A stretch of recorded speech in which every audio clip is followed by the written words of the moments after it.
Alhamdulillazi arsala rasulahu bil huda wa dinil haq liyuzhirahu 'ala dini kulli wa kafa billahi shahida. Asyhadu an la ilaha illallah wa asyhadu anna Muhammadan abduhu wa rasuluh. Allahumma shalli ala sayyidina Muhammad wa ala alihi wa sahbihi wa sallallahu ajma'in. Jemaah Juhur yang dimuliakan oleh Allah, di dalam Al-Quran surat Al-Hasr, surat yang ke-59, semua ayat itu cantik, tapi ada ayat yang luar biasa mahkumnya. Ayat ke-18, 19, 20, 21, 4 ayat itu. Artinya bukan berarti ayat yang lain itu tidak bagus, bukan. Yang lebih kurang bunyinya, a'udzubillahi minasyaitonirrajim, bismillahirrahmanirrahim. Ya ayyuhalladzina amanu taqullaha wal tanzur nafsum ma qaddamat lighad wattaqullaha innallaha khabirum bima ta'malun. Ayat ini, ayat ke-18 surah Al-Hasr ini ada korelasinya dengan waktu.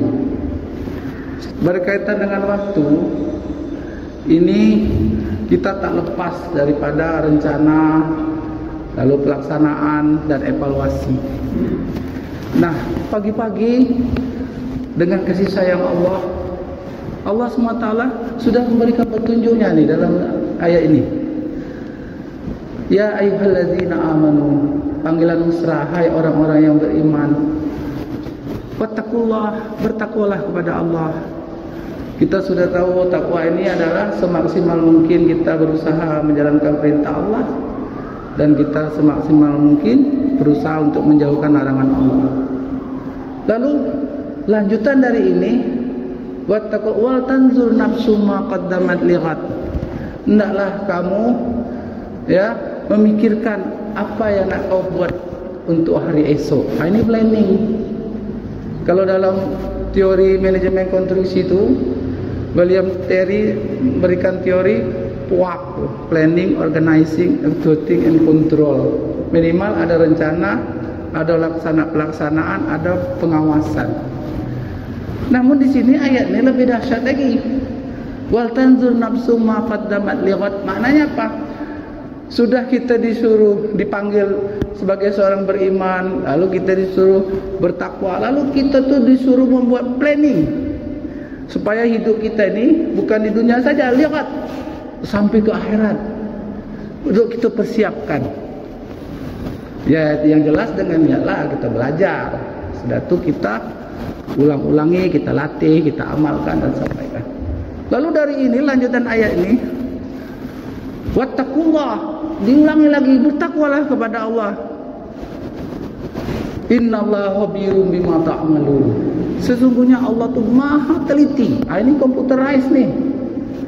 Kalau komputer tu dia lihat yang empirical saja, tapi komputer tak bisa raba hati kita. Maka ada pepatah mengatakan, dalamnya laut bisa ditebak, dalamnya hati siapa yang tahu.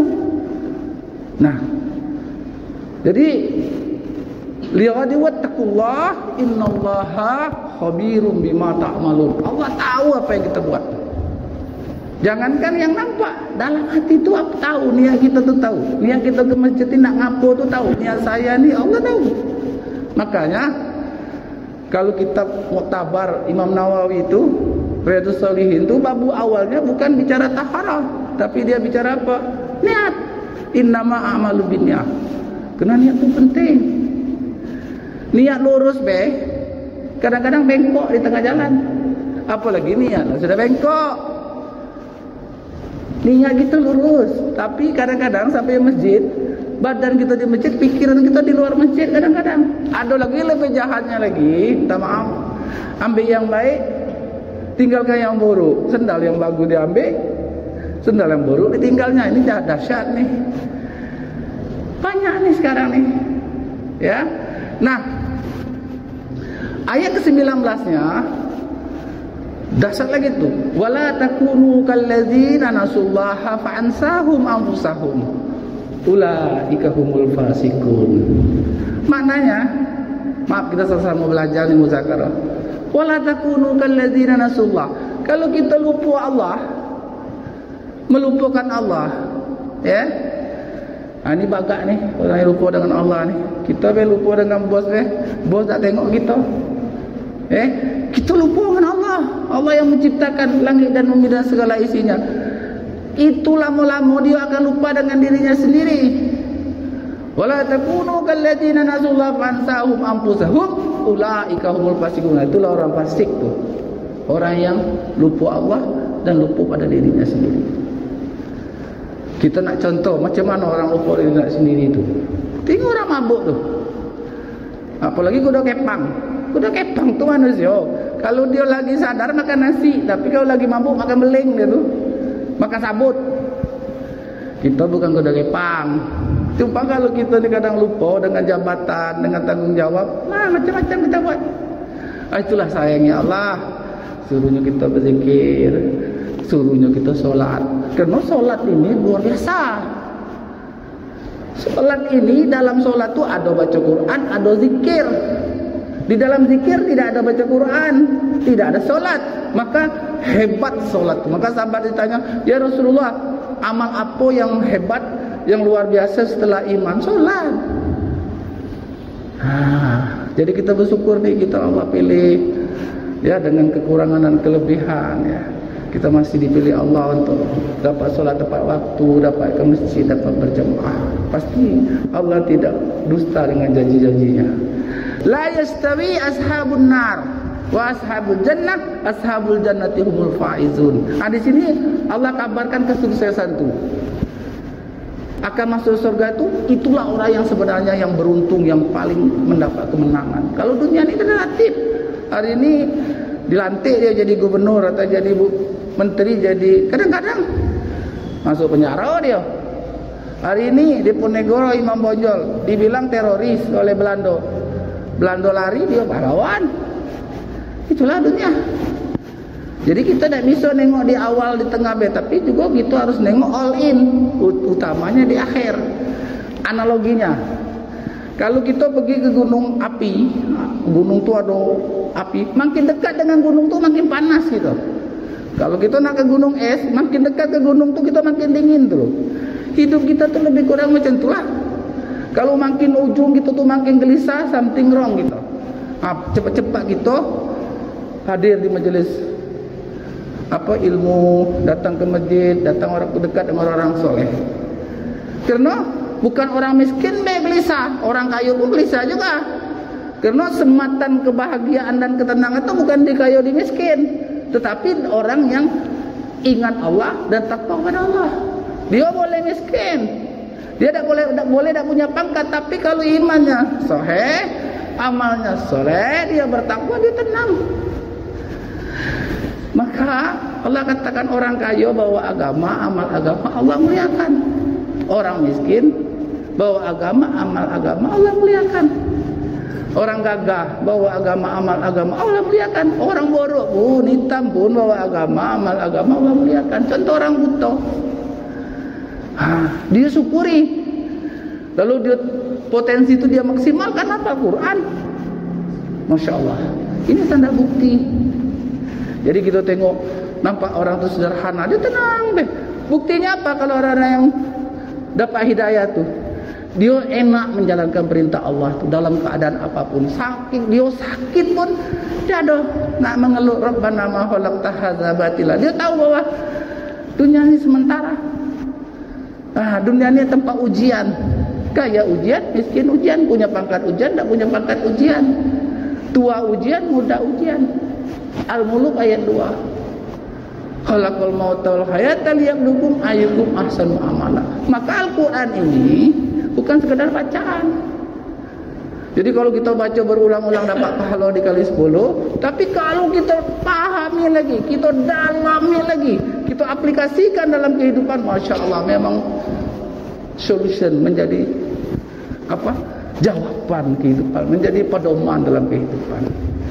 Nah, 18, 19, 20, 21. Law anzalna hadzal Qur'ana 'ala jabalin la'aitahu khashi'an mutasaddian min khasyatillah wa tilkal amsal nadribuha linnas la'allahum yatafakkarun. Nah ini dia. Ini tantangannya. Bahwa Quran ini kalau diturunkan gunung itu meletup. Ini amsal. Kalau dalam bahasa akademis analogi. Maka ya banyak perumpamaan-perumpamaan, analogi-analogi dalam Al-Quran ini untuk memudahkan kita ya menjalankan kehidupan itu. Sesungguhnya makin kita mendekatkan diri kepada Allah dengan berzikir, dengan baca Quran, dekat dengan orang soleh, dekat masuk ke masjid, kita Masya Allah. Bukan sekedar tahu, nanti Allah beri kepahaman. Rabbi zidni ilman warzuqni fahman. Kalau soal tahu banyak. Contoh, solat qabla fajar khairud dunya wa ma fiha. Banyak orang tahu. Solat 2 rakaat sebelum subuh tu dunia beserta isinya. Masalah paham, wesentek, banyak yang tak buat. Tapi kalau orang yang Allah beri kepahaman, dia buat benda ni. Kalau dia tak solat 2 rakaat sebelum subuh tu, tak solat, langsung ada hutang dalam dirinya. Kalau dia tak pergi ke masjid, langsung rugi dia. Kena pertama kita mendengar. Sudah tu kita coba amalkan sikit-sikit, nah, menghafal, mengulang, lalu mungkin kita nyampaikan. Nah, apabila niat pengorbanan dan perjuangan ini kita teruskan, nanti kesan tu, kepalaman tu nanti Allah yang akan masukkan. Maka kita akan terasa manisnya iman tu. Contoh terakhir, kalau ada anak-anak ya tumbur mobil atau jatuh ke jurang, kalau itu anak tetangga, kita biasa Kalau ponaan kita agak terasa gitu, ponaan aku. Tapi kalau anak kita sendiri, lutut kita lemas. Mengapa? Karena kita korban dengan anak kita. Mulai dari melahirkan maknya kan, membesarkan, membiayai. Jadi kalau ada terjadi itu kita terasa. Karena pengorbanan. Maka agama ni kalau tidak dengan pengorbanan, dia cuma seremonial saja. Kita kurang rasa memiliki. Nah, begitulah para nabi, para rasul, para sahabat itu nak dapatkan iman Islam ni sehingga rasanya manis itu pengorbanan. Sahidah, orang yang mati syahid, perempuan pertama ya dalam Islam ini namanya Sumayyah, emaknya Ammar ya, istrinya Yasir. Untuk mempertahankan kalimat la ilaha illallah dibelah dari kemaluannya itu oleh Abu Jahal sampai kepala dia. Cuma itu mempertahankan la ilaha illallah. Bukan ini. Tapi kata Rasulullah ahli jannah. Pengorbanan bukan berarti kita tu menyiksa diri itu orang-orang rahib itu tuh. Tidak. Tapi kitalah hati kitalah nawa itu gitu. Ya, nampak atau tak nampak macam mana kita sesama ya berjuang di samping untuk kita dekatkan diri kepada Allah, macam mana kita mengingatkan saudara kita juga supaya dekat dengan Allah. Bahkan orang-orang non-muslim ya, kita tu tersemuh ya, saling menghargai, saling menghormati. Tapi bukan soal di situ saja, tapi kita tunjukkan akhlak dan prestasi kita supaya dia tu cenderung, supaya dia tu dapat hidayah untuk kembali kepada Allah. Karena Rasulullah dulu demikian. Ya, sahabat-sahabat jual kentang, jualan, tapi dengan akhlaknya bagus, dengan lembut, kejujurannya. Akhirnya orang Yahudi itu tak sikit dia masuk Islam, nengok jualan deh, dengan muamalahnya, nengok akhlak.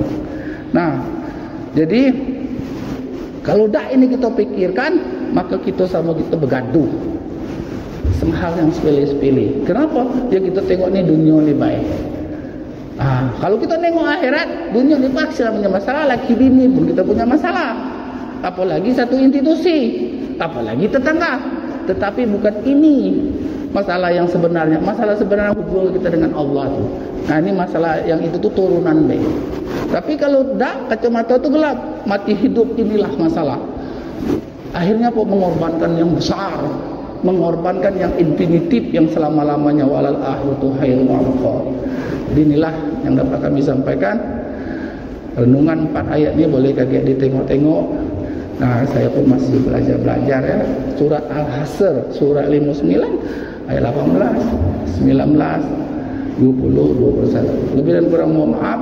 Tutup dengan kepala majlis. Subhanallah bihamdih, subhanallah bihamdika, asyhadu an la ilaha illa anta, astaghfiruka. Assalamualaikum warahmatullahi wabarakatuh.